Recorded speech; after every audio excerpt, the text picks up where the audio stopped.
कल UP BJP अध्यक्ष के लिए नामांकन है और मंत्रियों को कल लखनऊ में रहने के निर्देश दिए गए हैं। निर्विरोध अध्यक्ष का चुनाव होने की संभावना है। 14 दिसंबर को बीजेपी के नए प्रदेश अध्यक्ष का ऐलान होगा। कल 2 बजे के बाद में पता चल सकता है अध्यक्ष का नाम। बीजेपी प्रदेश अध्यक्ष की रेस में पंकज चौधरी गोरखपुर दौरे के समय पंकज चौधरी के घर गए थे पीएम, और 2023 में पीएम मोदी पंकज चौधरी के घर गए थे। संसद में दीपेंद्र हुड्डा ने बधाई दी थी। दीपेंद्र हुड्डा ने पंकज चौधरी को बधाई दी थी और धर्मपाल सिंह का नाम भी रेस में शामिल है। बाबूराम निषाद भी अध्यक्ष पद की रेस में शामिल है। और ज्यादा जानकारी के साथ में अनूप गुप्ता जुड़ गए हैं। अनूप, 3 नाम सामने आ रहे हैं। क्या लगता है कि कौन सा नाम है, कौन सा दावेदार है जो रेस में सबसे आगे चल रहा है, और साथ ही कल कितने बजे तक नाम का अनाउंसमेंट हो सकता है?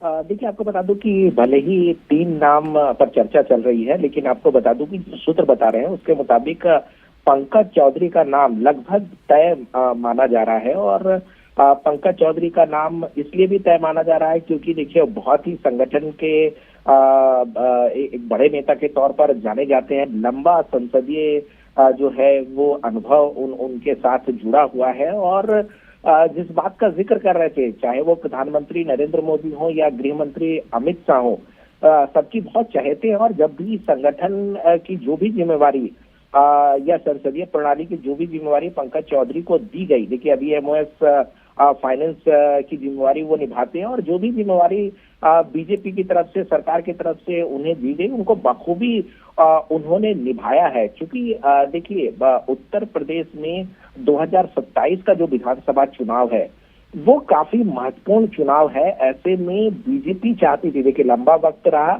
लेकिन बीजेपी चाहती थी कि एक ऐसे व्यक्ति को प्रदेश अध्यक्ष बनाया जाए जो संगठन को मजबूत करे, और जो समीकरण है, जातिगत समीकरण है, उसको मजबूत करे, जिससे संगठन अच्छा हो।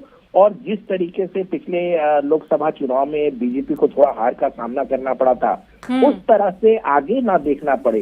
तो इस वजह से पंकज चौधरी का नाम बहुत तेजी से आगे आया है। और जाहिर सी बात है, कल आपको 3 बजे जब नामांकन की प्रक्रिया खत्म हो जाएगी तो वो नाम सामने आ जाएगा। क्योंकि निर्विरोध चुनने की एक परंपरा बीजेपी में रही है, तो ऐसे में ये पूरी संभावना है कि सिर्फ पंकज चौधरी ही अपना नामांकन भरेंगे, और उसके बाद ये साफ हो जाएगा कि पंकज चौधरी जो है वो बीजेपी प्रदेश अध्यक्ष, अगला प्रदेश अध्यक्ष होंगे। हालांकि औपचारिकता जरूर रहेगी, अगले दिन पीयूष गोयल नाम की घोषणा करेंगे, लेकिन ये सिर्फ औपचारिकता भरे रहेगी। नामांकन जब वापसी की प्रक्रिया खत्म हो जाएगी तो नाम तय हो जाएगा कि किसने नामांकन भरा है।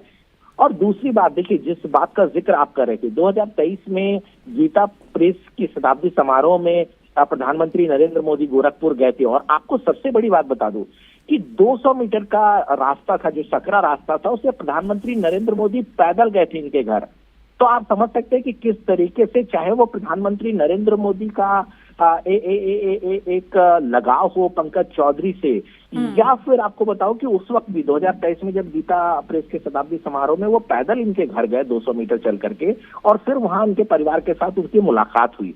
दूसरा, आपको एक वाक्य और बताओ कि 2024 में अमित शाह ने कहा कि अगर आप दीपक जनाकर की भी खोजेंगे तो ऐसा नेता नहीं मिलेगा। यानी कि संगठन के बहुत माहिर नेता माने जाते हैं। और चूंकि अभी संसद सत्र चल रहा है, तो आपको बताऊं कि जब किसी को इस बात की भनक भी नहीं थी कि पंकज चौधरी को आगे क्या जिम्मेदारी मिलने वाली है, उस वक्त में दीपेंद्र हुड्डा, जो कि कांग्रेस के सांसद हैं, उन्होंने फ्लोर ऑफ द हाउस से इनको बधाई दी थी कि आपको बड़ी जिम्मेदारी मिलने वाली है।